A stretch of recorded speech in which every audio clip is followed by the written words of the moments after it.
Are we ready? Yep, let's go. You guys want to go live? You ready? Yep. Alright, hold on, let me get some shit out of my pockets. Hello everybody and welcome back to Mice in the Attic. I am your host, Alex Carle, and this is the show where we introduce you to new and up-and-coming musicians by streaming their performances live from the attic of Tonal Vision Studios here in Baltimore, Maryland. As always, I encourage you to like and share this video, that helps us out. And please feel free to comment and ask questions in the comments section below, and I'll get them over to the artists today. Today we have the Howlin Mudbugs, a roots rock and blues band who tour all over the Mid-Atlantic region. Why don't you guys come on in? Thanks for coming on. Oh, hey, haven't met you before. How's it going? Alex. Good to have you. Well, I don't want to take up any more of your guys' time, so why don't you get situated with your instruments, introduce yourselves to everybody at home, and tell us a little bit about this first song you're going to play. Okay, my name's Chris, and this is Kraig. Say hi, Kraig. Hi, Kraig. We're going to start off with a song called The Difference. In case you forget, my name is right here. There you go. Kraig with a K. Get that right. This is a little bit of a foot stomping song we wrote a while back. We've been Shall together we just for jump into it? a few days.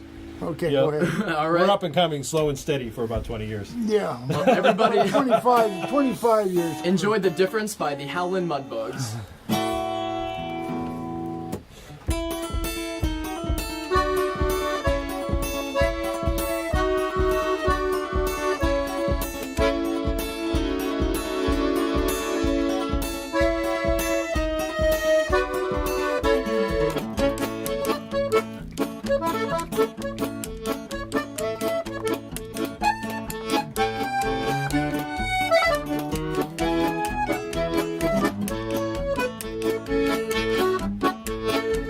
I don't know where my baby's been, and I don't care if I ever see her again. I know the difference. When it comes to love, I know the difference. She says 1 + 1 = 2 for me. I'll tell you, baby, that ain't no way to be treating me now. When it comes to love, I know the difference.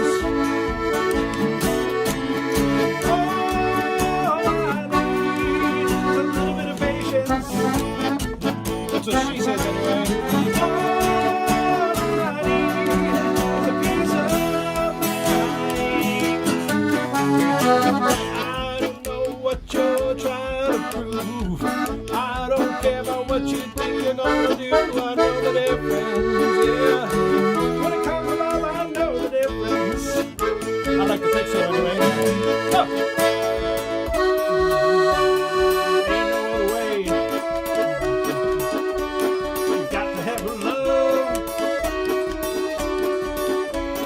Alright, Kraig, play a little accordion in chorus.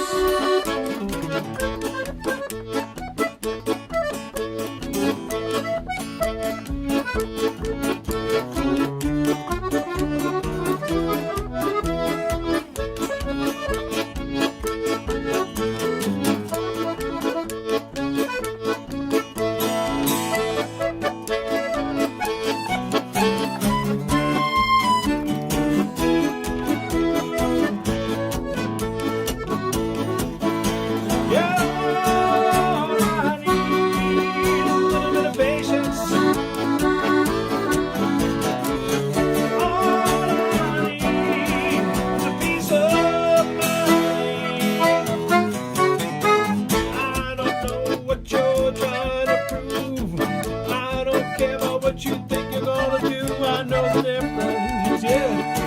When it comes to love, I know the difference. That's right. Ain't no other way. Got to have love.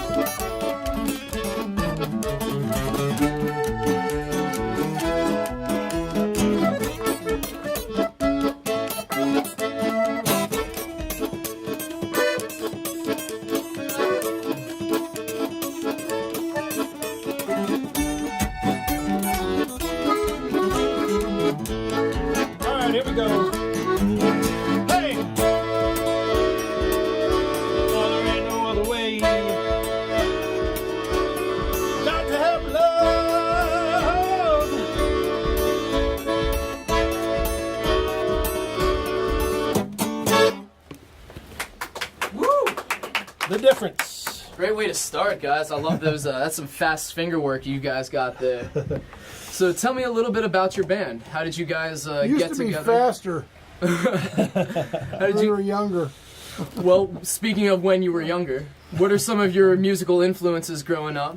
And how did you guys get Howlin together in the first Mudbugs. place? Great influences. No, go ahead. Just go with your forget my nonsense. That's my question. What are your guys' musical influences, and how did you guys get together?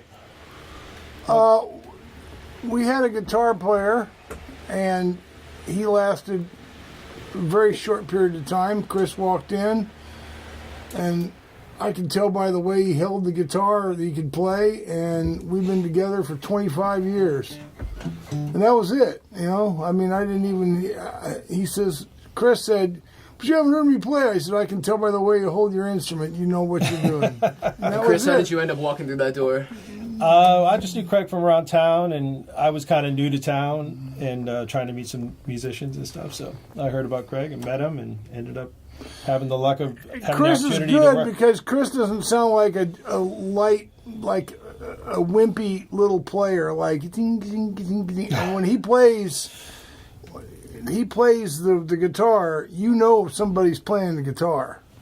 I mean, and that's what I wanted. I was so tired of listening to like the little guitar players with ching, ching, ching, ching, ching, ching, ching. That's great, but that doesn't go anywhere. I wanted somebody that really could play the guitar and play it with conviction and stand behind it. And Chris does that. Well, you definitely do that after seeing that last performance. So tell me about this most recent release that you guys have. You guys have been together for 25 years now, Yep. making music. And tell me about your most recent album. Digging Our Way Out is the name of it. And Kraig him and I decided we had been doing like an acoustic type of thing like this for quite a few years, off and on, doing like a private party or corporate party every once in a while. And we just decided it was time to record a CD. So we were like, why don't we just get together and record something and see how it turns out? And we recorded the CD Digging Our Way Out.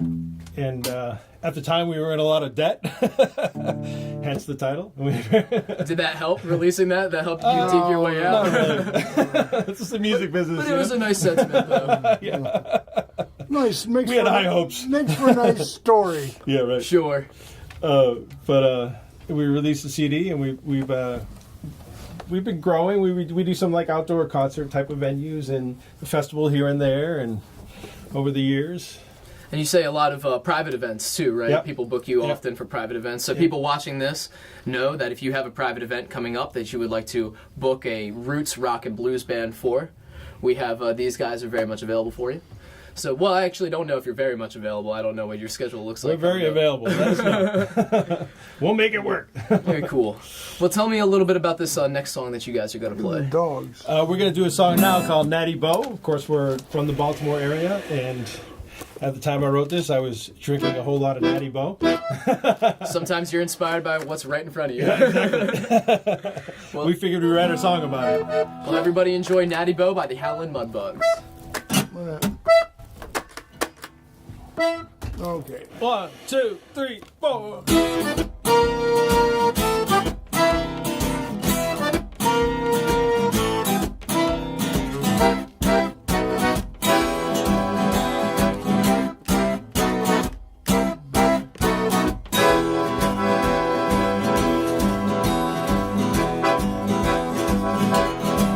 Well, the sun goes down and the decade and tell the people are on their way. They go to the bar, million to the oven and eat the gray. We're talking about the glory of praise of God.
A straight edge are on and nobody's home, the children are out to play. I think I would only be safe, only be safe to say that they love that Nelly. They love that Nelly, love that Nelly Blues. That's love that Nelly, love that Nelly Blues.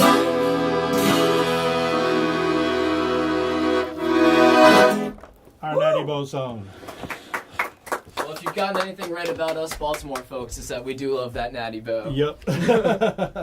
Tell me a little bit about writing that song, and then about your whole writing process. So do you guys often write as a team, or do one of you do the lyrics, another do the music? We do write a lot as a team. That song, I just kind of happened to think of the lyric concept and wanted to have like a rockabilly, Dick Dale type of groove to it. And I came up with the kind of basic form of the song, and then Kraig and I got together and he worked out like the signature melody line lick in the beginning and added a couple chords on that song, and then there you have it, the Natty Bo song. Are you very inspired by a lot of rockabilly artists? Are those larger influences of yours? Yeah, in recent years, in my adult years, I'm very influenced by like Chet Atkins and the old school like Dick Dale and a lot of those old school kind of country rockabilly kind of players. The good ones. And then you're coming at it though from a different direction with the accordion. So, who are your big influences, Kraig? Boy.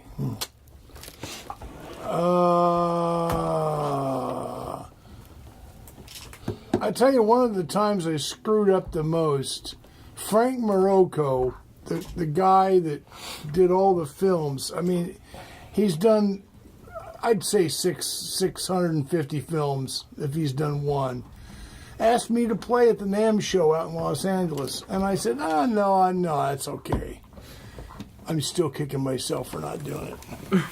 Still kicking myself. Well, you've had plenty of good opportunities that you have taken up since then. Yeah, that was the one that just literally I can't tell you enough. As far as players that I'm interested in, you're definitely Ray Charles influenced. Well, I'm Ray Charles influenced, but that's more of the piano. As the accordion player, I don't know. I mean, a lot of guys that you've never heard of. Astor Piazzolla, probably, but he plays a bandoneon, so it's not an accordion. But his arrangements and style are definitely, even though he's tango oriented he's from New York, and the music is Argentinian, but he's still a great influence. I mean, he just the way he arranges and the way he writes and the way the songs come together is pretty the use of the piano and accordion together are just fantastic. I'm curious, can you be an accordion player and not be influenced by Lawrence Welk? Is that a legit influence, or? I mean, I feel like Welk was pretty good in his time, but I don't know. 25 years. No, sorry. I've had 25 years to ask you that question. Is that what you're thinking? No. I was a member of the Myron Florin fan club when I was a kid. So, got to remember, I was born in Springfield, Illinois, grew up in a town of 3,250. I don't know why it's not 51, but anyway. It probably was at one point. Yeah, and then I left, and the whole town threw a big party. I think you should tell him what you think about Lawrence Welk. But I mean, it seems like there were some good players on the show. Well, no? they were, but I think Lawrence Welk set the accordion back. Oh, really? 200 years, and not just because he's good or bad or indifferent. The accordion has the reputation it has now. I mean, people. For instance, if you were to go to the NAMM show, it's the Music Merchants big show in Anaheim, California every year. it's guitar centric. I mean, everything is guitar, because of the Beatles and the Rolling Stones and that. And if you go to the music mess in Germany, everything is accordion. So, and you better not say a bad thing about the accordion in Germany. You might not wind up leaving there in one piece. What that tells you is Lawrence Welk cupped the accordion popularity a lot, because everybody goes, "Hey, plays the accordion. Oh, look at this accordion," that's the way America You think the accordion would have dominated the pop world if it wasn't for Lawrence? No. I'm sorry. But, no, I get what you're saying. No, but first of all, I'm not going to get into my thoughts of the pop music and Right. Let's not go there. Well, we're not going to go there because that's just Try to keep it positive. Yeah, right, exactly. we're doing a nice interview, and I'm trying to be as nice as I can. Okay, you're doing good, Craig. You're doing good. Thank you, Chris. Thanks for coming in today. You're doing a hell of a job. But you know that I have a darker side a little bit, and a little bit. Yeah, a little bit. A little bit. But I think he sent the accordion back. I mean, he's like, and Myron, no matter what anybody says, was a great musician. I mean, he really was. Whether he played the flute or accordion or, the guitar or whatever he played, he was a talented guy on the accordion. And Lawrence Welk's band, those were some of the most talented people. Unfortunately, if you read anything about Lawrence Welk's band, because of the way they were treated, there was a use of alcohol and drug use like never before. Don't think that it's just... Oh, I didn't even know that. Just, the drug use is just confined to rock bands. No, believe me. These guys in Welk's band had a lot of money, and they blew a lot of it on habits. So It's a cautionary tale for anybody getting into music. I guess you got to watch out for that, regardless of your genre. So, in answer to your question, I think the accordion would have. I don't think the accordion would have taken over the pop field. I don't think it would have had the crappy reputation it has now completely by if it wasn't for Lawrence Welk. I think it would have had a little bit higher. People would have respected it a little bit more. I still like the sound of the instrument, and I don't care what anybody thinks of the. I play the instrument. I play piano and Hammond, and I've carved out a mediocre to crappy living. I've played with everybody that you can think of, and that's just. And you play it well, Craig. You're a that's different it. player. That's it. If You do take it to a different aspect, though. I mean, with the accordion, a lot of people don't play it like Craig does. No, not at all. I mean, it's been You're very definitely not audible doing in the these old- last two songs. Yeah, you're definitely not doing just like the straight up traditional accordion stuff. Well, there's a lot of people that play the accordion and they play fast and jerky and it sounds like it's just terrible. It's horrible. Well, why don't you guys tell us a little bit about this next song that you're going to play? Okay. This is a song called Pump That Thing. I don't think much more has to need to be said about that one. All right, I guess we'll find out everything that we need to know about Pump That Thing. It's about pumping the accordion as hard as you can. Speaking of the accordion, here you go, everybody.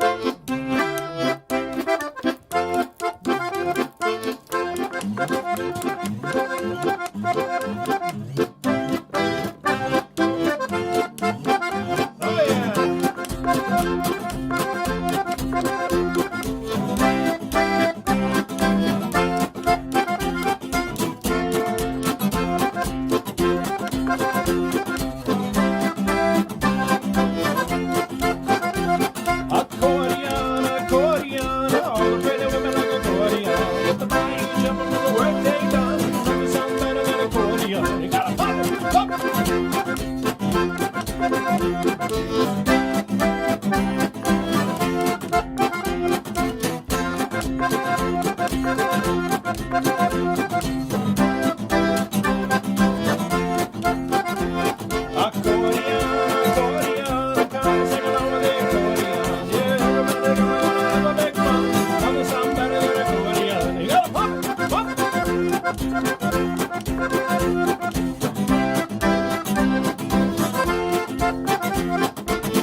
Ladies and gentlemen, on the accordion, Mr. Kraig, Greff.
That's what accordion is supposed to sound like. Reclaiming the instrument's reputation one song at a time.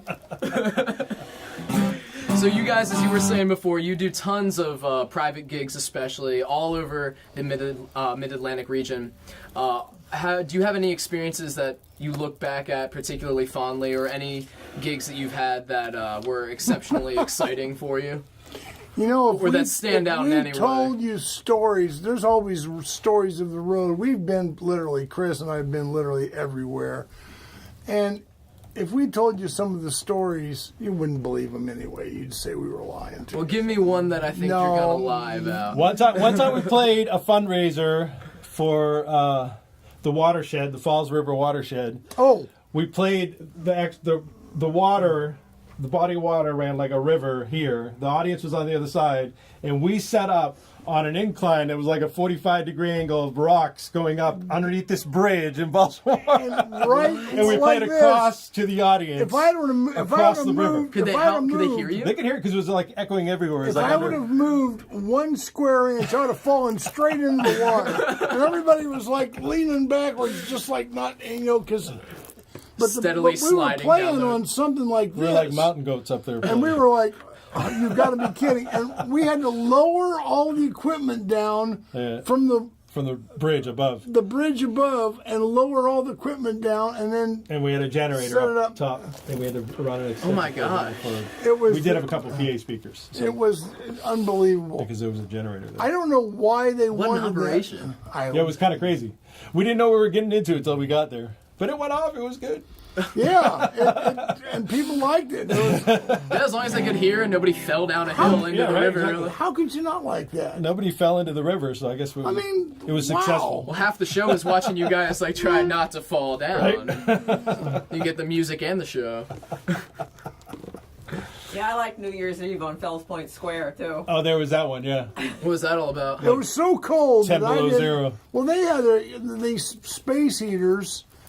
But I didn't have. They didn't get the space heater to me, so my fingers were so cold. I was dipping them in coffee, just keeping my hands warm enough so I could at least play something on the accordion. It wasn't like. But just what you needed to. And it wasn't even just cold; it was like windy, drizzly cold. Like it was freezing just rain. unbelievable. What time of year did you say that was? It was New Year's Eve. Oh, New Year's jeez. And it was cold. Were there a lot of people out? Yeah. Oh, it was people out because the fireworks. You had the fireworks. Sure, afterwards, right. And one time we played in York, Pennsylvania, and the next time I went anywhere, I went to Aruba right afterwards, and it was about 0 in York, Pennsylvania and then I woke up the next day and I was in Aruba, and I was out by the pool, and I was like, you talk about something that's that a weighs shock on to the system. Yeah, that's exactly it. Well, it's a good shock to the system, though. Yeah, right. I would rather go from the cold to Aruba Rookie. than the other way around. So speaking of your music, where can we find it for all the people watching? Who are CD is interested? on CD Baby. We also have a Facebook page, the Howlin Mudbugs website, howlinmudbugs.com. And that's Howlin, not Howling. Right, Howlin. Howlin. Yeah. All right. Well, I think we have time for one more tune. So why don't you guys tell us what you're about to play, and This is a song about a dog.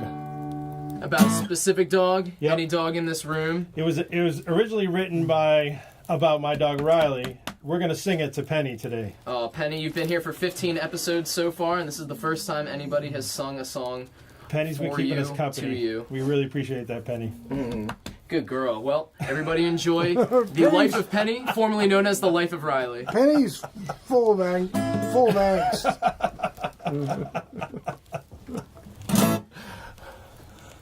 Dog days of summer.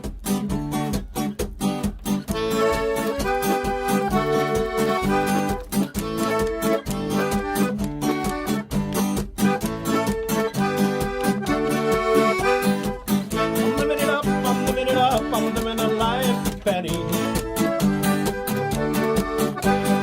I'm living it up, I'm living it up, I'm living a life, Penny. Give me dog a bone. You know the girls like to be outside all day. You got her all alone. But everybody likes to have some time to play. Why don't you open up? Why don't you open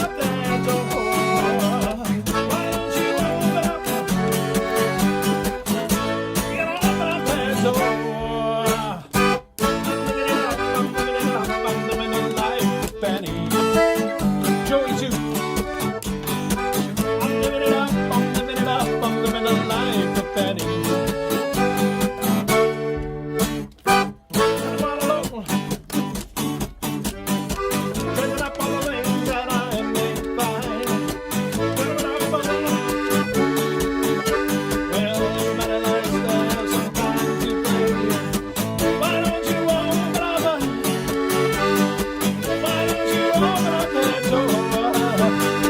Why don't you open up? Hey, you gotta open up that door. I'm living it up, I'm living it up, I'm living a life of right. I'm living it up, I'm living it up, I'm living a life of right. Oh, I'm living it up, I'm living a life of right. I'm living it up, I'm living it up, I'm living a life of right.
The life of Benny.